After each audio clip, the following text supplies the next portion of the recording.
All right, here we go. This time we're going to draw the clamp plate as our simple part drawing. Link in the description. We'll draw a single sketch from the front view. It is the shape here you see. And then from there, we'll pull this all the way back or extrude all the way back, and then we'll do 2 holes. All right, so pretty simple here. We're going to draw this as a rough sketch, and then we'll throw in our dimensions. All right, so over here in Onshape, I'm going to do a sketch on the front. And to normalize my view, P to turn off planes, L for line, and I'm just going to draw a rough shape going all the way around here. So make sure I'm sticking to horizontal and vertical, so I'm just going to go like that, down, over, down. Now I'm going to make sure these don't line up like that. That would be locking them together when I manipulate things, and I know that they're not together.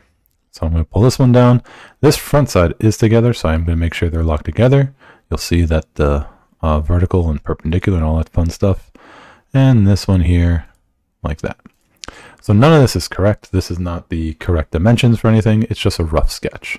All right, and this is another way to go about setting your bounds after the fact. So I can go to dimension now, and now I can start dimensioning things. So looking at my drawing, I have all these dimensions going all the way around. Down here, spacing here, this one I'm going to need. There's our full width. Here's some of our heights and stuff. So I'm going to use all these dimensions to define the sketch I just did.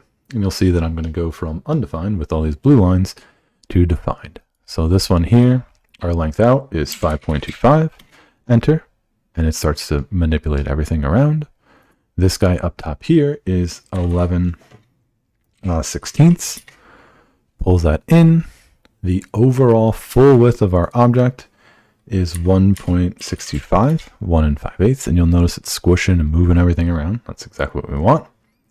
And then looking at the base, it's actually from here to get this dimension is 1 3/16. I'm going to do plus 3 divided by 16.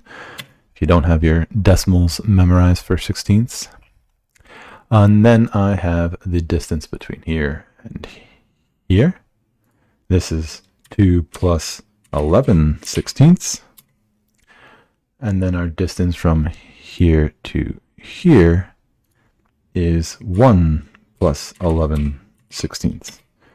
We're still undefined on one other object. So if you look quickly here, look, I'm undefined. I can move this whole thing around. Still, I can't move left and right. So I have to define one more parameter. And that parameter is the height for this leg here. And that on the drawing sheet is noted as a half.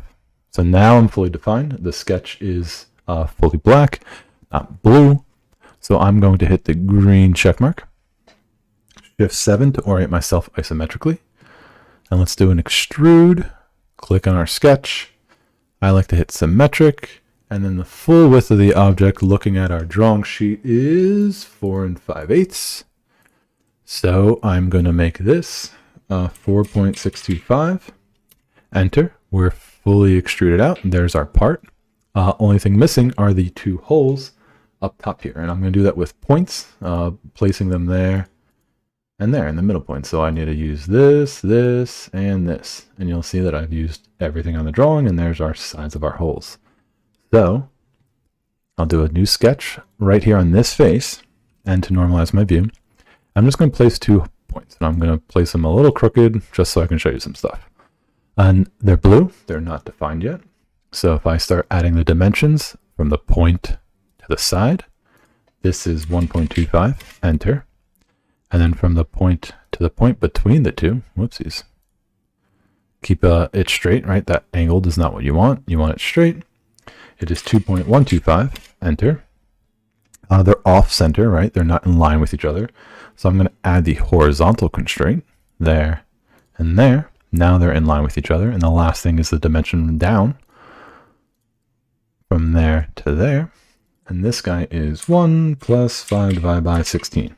Enter. Now I have 2 fully defined holes, or points I should say. They're black, green check mark. Up top here is the hole button.